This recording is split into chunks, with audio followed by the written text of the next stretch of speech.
sort of a swift switch in the debate or twist in the debate of how you would approach immigrants. I think it's more in general in Germany on identity, because unlike in the UK or in the US, it's not an inclusive definition of what German is.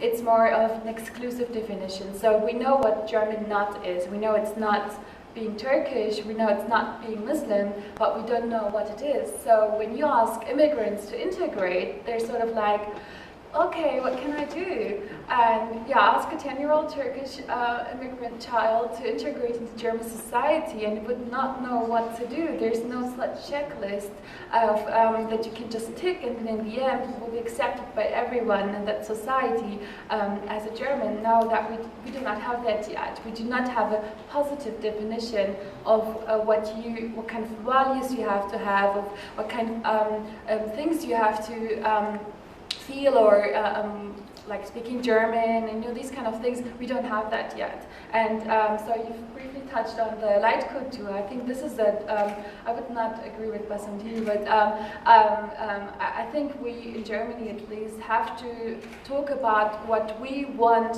people, what we want German to be, and where we then will accept everyone, no matter how they look, no matter what religion they belong to, what ethnic background they have, that we will accept those people as normal Germans. I think that's a really good point. I think societies where we think about integration as being successful, kind of nation building and recognition of minority difference have gone hand in hand. Now, speaking about the UK, I think it would be very hard to imagine Britain as an idea, as a national identity, as a contemporary nation, if you think Britain is a nation, without kind of having a very strong kind of presence of ethnic minorities within it. I mean, it's implausible now. I think it wasn't implausible when I was a kid, but it goes to show how quickly, these kind of things can be reimagined. I mean, the Olympics this summer expressed or gave an outward expression of what we've known Britain to be since, the mid-90s and the late 90s.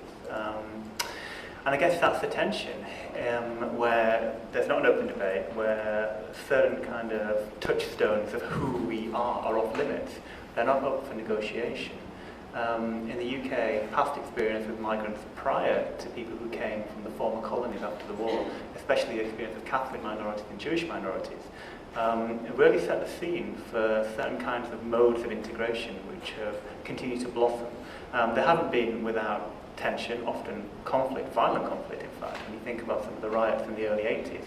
But we've got... There is this lack of confidence in saying, I am German and Turkish and Congolese and Arab and so on and so on. So because of that, we have this counter-reaction, which then also leads, and that I find really important to touch on, is if you are not recognized by mainstream society, if you cannot act in mainstream society self-confidently, if you always have to prove yourself, if you always start from a lower level and you just have to climb up in each conversation to be on the same level at least, that causes you to look and search for other societies and communities that will give you this self-confidence. So what we have, like in 15 years ago in Germany, is that we would have gangs of Turkish people who would have their own communities, and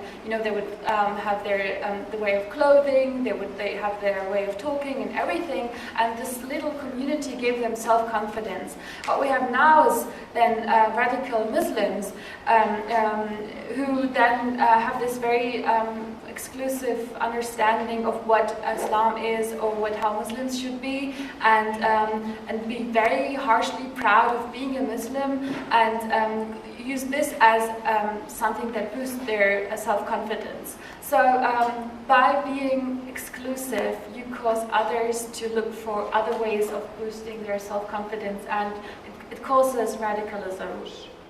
What is the best way of integrating people? And it was by providing the means to progress. So the means to progress come precisely for the rehabilitation of these institutions. So there are around 50, 60 Masons or different people who work in this, who are taught a skill and who then, both men and women, and who then theoretically can teach other people. But the, let's say funny, it's not the word funny, but the original thing is that most of the time, being Muslims, they had to rehabilitate churches and Christian fortresses.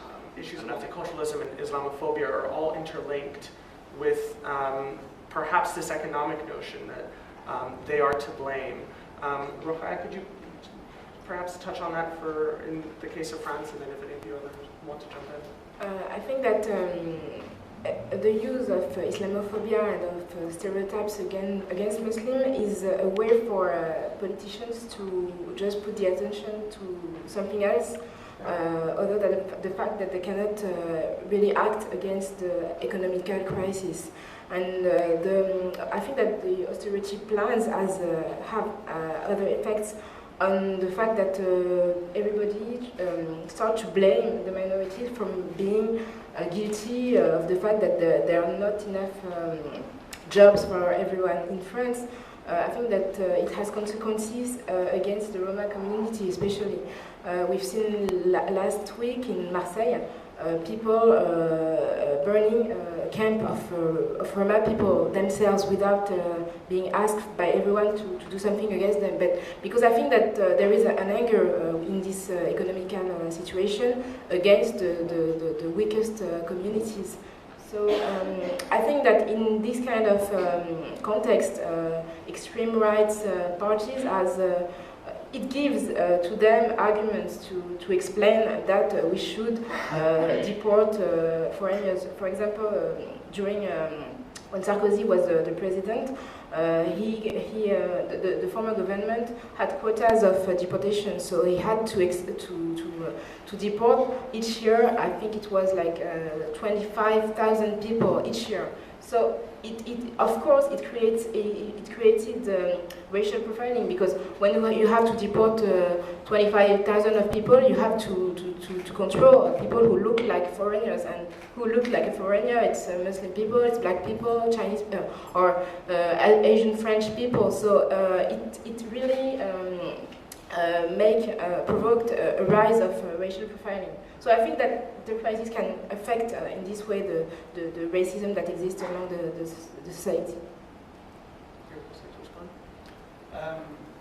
I guess during all economic downturns, it accentuates the tension around migration. National governments, to some extent, when they're locked into cross-European treaties like the Schengen Agreement, migrants still come to the UK and work and do very well. It's fertile ground for the complaint that, well, we need jobs in this country, but foreigners are coming and doing the work. So I think there's always that kind of from this history of us, this strategic position of us, our colonial past, and so on. Casareda has been working about this, how this stereotype impinges precisely our attitudes towards people from Arab or Muslim descent, or Muslims, or Arabs. So, but what is important for me is that this covers plenty of social activities. For instance, economics. Now, as Spanish public diplomacy institution, we are supposed to outreach to countries in the Gulf, in the Persian and Arabic Gulf, that have money in order to invest to Spain. And precisely the invisibility of the Gulf in Spain, of the economies of the Gulf. I mean, I'm passing all my time telling to people there are opportunities, professional and economic opportunities in the Gulf. The invisibility of this region is precisely because these are stereotypes. So if I'm working from the point of view of economics, the results of my research and my attitudes will cover other activities. Of course, this is not a simplistic point in the sense that by just thinking about the Gulf, I will solve the stereotypes about the people who came from Morocco in a boat. No, of course not. But what I'm saying is that My ambition as an institution is precisely to use the limited resources I have in order to, in an intertwined and interlinked way, to approach the different fields that have to be with collective life. Language. So language support means learning German and courses in German and so on, and all the multilingual potential is not being capitalized or valued so far. So this is a great pity because you know, there are all these immigrants speaking Turkish or Bosnian and have so many multilingual opportunities, and this is not valued because it's always talking about these German courses. Furthermore, it's important to remember that for the social acceptance of immigrants, the language, the German language, is not or has never played the most important role, because there are a lot of people who have lived in Austria for a very long time, who were born in Austria, who speak fluently German and without accent and are not considered Austrians and are often stigmatized. So many people feel that they neither belong to Austria nor to their origin country, even if they speak German.